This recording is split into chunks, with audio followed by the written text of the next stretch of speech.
ஒரு அழகான ராஜ்யம். அங்கே ஒரு நல்ல மனம் கொண்ட மகாராஜா வாழ்ந்து வந்தார். அவர் தன் நாட்டு மக்களை அன்புடனும் நீதியுடனும் ஆட்சி செய்து வந்தார்.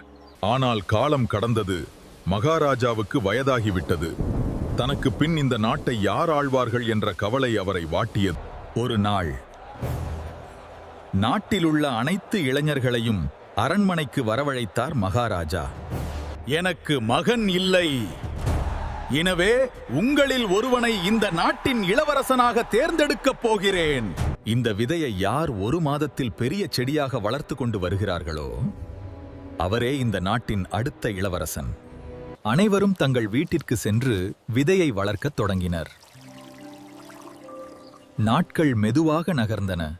ஆனால் ஒரு ஏழை தாயின் மகனுக்கு மட்டும் விதை முளைக்கவே இல்லை.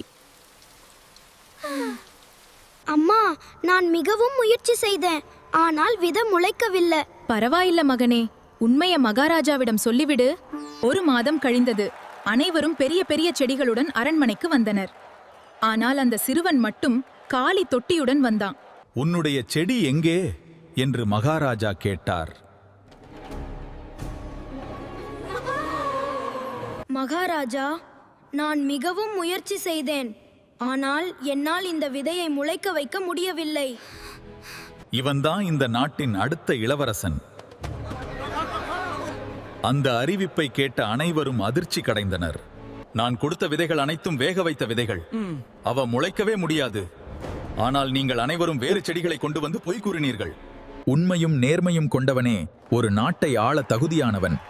அவ்வாறு அந்த ஏழை சிறுவன் அந்த நாட்டின் புதிய இளவரசனானான். நேர்மை சில நேரங்களில் தோல்வி போல தோன்றலாம், ஆனாலே இறுதியில் வெற்றி பெறுவது உண்மையே.